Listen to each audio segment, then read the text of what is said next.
In 2006, we lost Ronnie Sox of the famous Sox and Martin racing team. It was a shock to the Mopar world, and we all realized at that moment that we were not going to have our heroes around forever. Soon wrote an editorial in Mopar Collector's Guide referencing how we needed to do a Hall of Fame for the Mopar heroes that we grew up with to preserve Mopar history for the future generations. As the years went by, I ran into a good friend of mine, Jim Kramer, at a show, and he asked me when I was going to do a Mopar Hall of Fame. I must have looked at him with a yeah right look in my eyes. He proceeded to say, "If you don't do it, no one else will." In my heart of hearts, I knew he was right, so in 2011 I began lining up sponsors and critical people to help me pull something together that the entire Mopar community could be proud of. What we ended up with was a number of Hall of Fame induction dinners that were held Saturday night of each Chrysler's at Carlisle event from 2012 until 2018. The Mopar Hall of Fame will go forward each preceding year in the pages of Mopar Collector's Guide magazine. This is one of those recordings made on one of those incredible nights at the Mopar Hall of Fame at Chrysler's at Carlisle.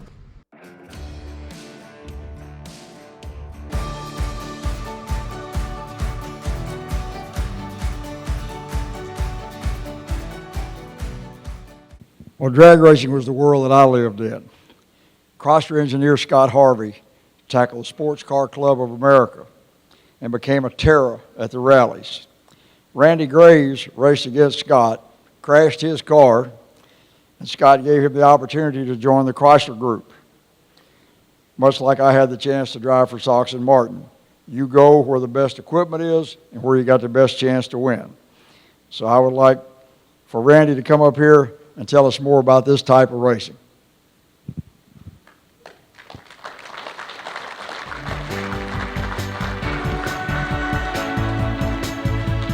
Scott coming up too? Yeah, come on, Scott.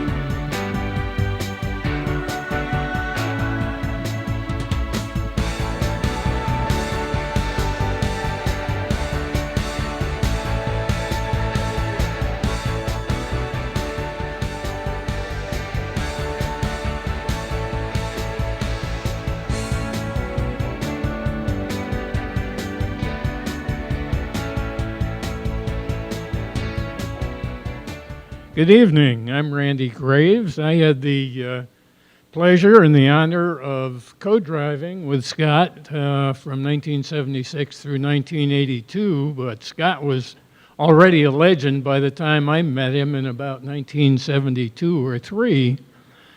What I'd like to do is go through some of Scott's career, and I'll mention where I entered into that. I've got 20 slides here highlighting portions of Scott's, and in the middle, my career doing pro rallies or international rallies, a kind of dirt track with no track, off in the woods. Let me start in, let's see. There we go. This is the 1963 Shell 4000 Trans-Canada Rally. Scott entered this in his Chrysler 300, which some folks might not consider a good off-road vehicle, but it worked great for Scott and Bob Mollman back in 1963. Now, in 1964, Scott Harvey and Gene Henderson took a Valiant to the Monte Carlo Rallye and finished third in class. In 1965, Scott got, you might say, back on track with a 600 horsepower Plymouth Belvedere at the what at the time was called the Daytona Continental.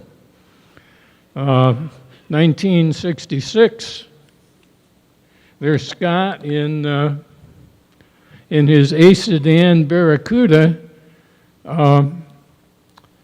and let's see here. There we go. There's the ad that we've seen during the evening. Scott was SCCA national champion in a Barracuda, and he's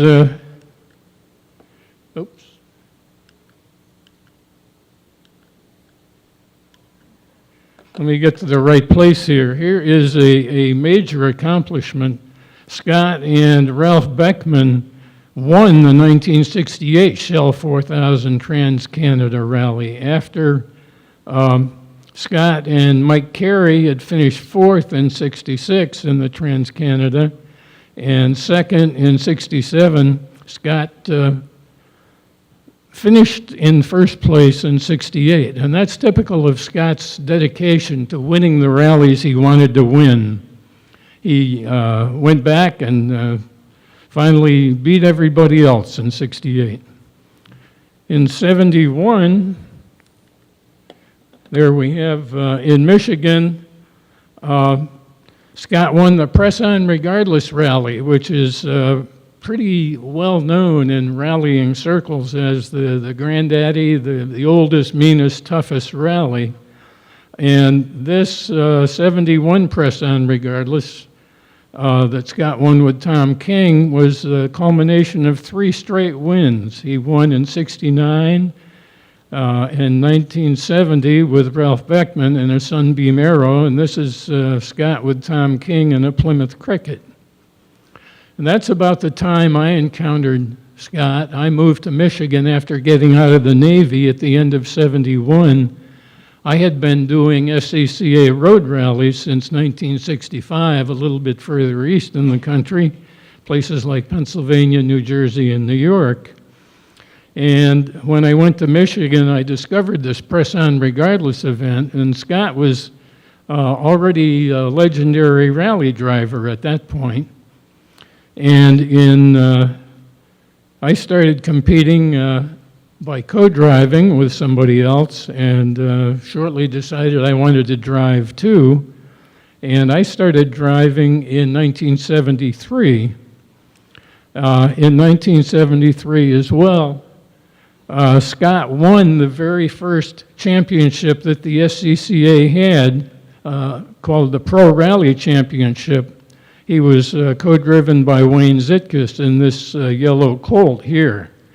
This is actually taken, this picture is taken a couple years later, but with the same car and the same co-driver.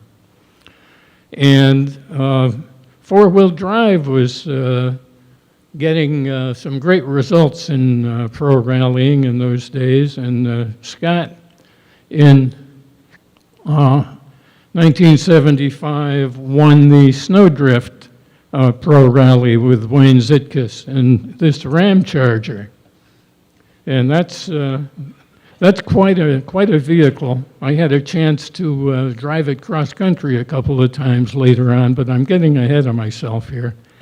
I had some exciting times in '75 with the car that I was driving, and well, my car and some trees got intimate with each other.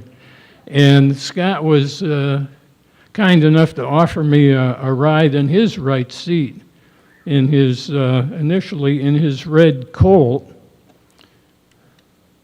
Oops, too far. Yeah, this red Colt.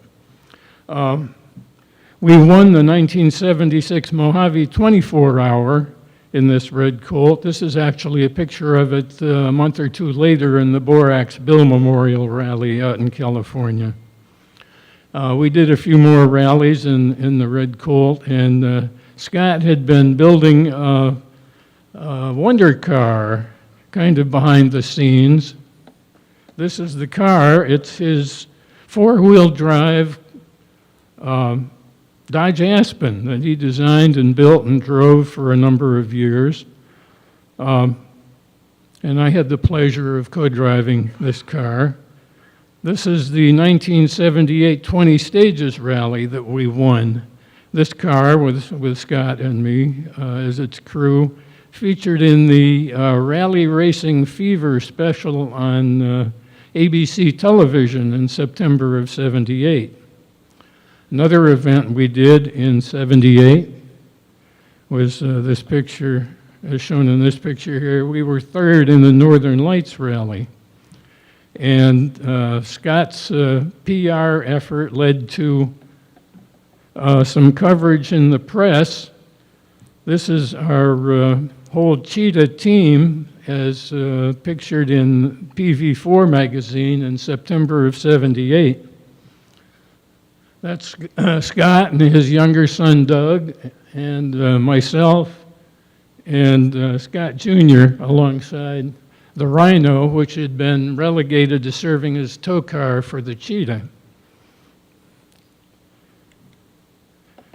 This is another pair of shots of the Cheetah, which was the somewhat humorous name for the four-wheel drive Dodge Aspen in PV4 magazine in September of '78. No, I'm sorry, this is four-wheel and off-road. The previous picture was PV4. And maybe the most artistic picture that I've seen of Cheetah was in the 1979 Press On Regardless Rally, a photo by Sue Kemper, again appearing in a magazine. We took second place in the '79 Press On Regardless. We dearly wanted to win that event. Scott had won the POR 3 years in succession, ending in '71. Well, we wound up second, and that was good enough. Now, here's Scott posing next to the car. My contribution to this picture is twofold. I took the picture, and that's my name over my co-driver's door there. There was a hunt that I went on for 35 years to find a picture of us at Pikes Peak. And I finally found this one after, well, just all kinds of effort. It was taken by a fellow named John Retty, who lives about 1.5 miles from me. And I moved to California in the meantime. Scott moved to California in 1982 to be engineering manager at Chrysler Shelby. And I moved out to California in '84, and all that time I'd been looking for pictures of us in action at Pikes Peak. But Scott was very busy. I was looking for pictures. He was very busy with the Dodge Shelby operation, where, as I said, he was the engineering manager, and in addition to that, he has 5, or at that time had 5 land speed records in the Dodge Shelby Charger in various incarnations. His land speed records range from 180 up to 228 miles per hour.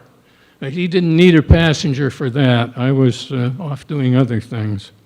But he continued with various racing activities until 2007, where he teamed up with another co-driver, John Dillon, in this Eagle Talon, and they took second in production GT class. So what we've seen up here is from '63 to 2007. Check my arithmetic here, but it seems like 44 years of a very successful racing career. And there's Scott in 2007. And I want to thank you all for your attention, and I'd like to give Scott a round of applause for that career.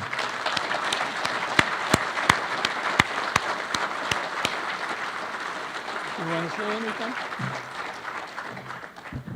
Thank you, Randy. This comes as a total surprise. I just do this, I've done it for many, many years as recreation, a hobby, and I love doing it. And my results show that sometimes they don't. But it's all been great career, and I want to continue as long as I can. So I expect to be competing for another 10 years or so. Probably won't last that long, but I'll be trying.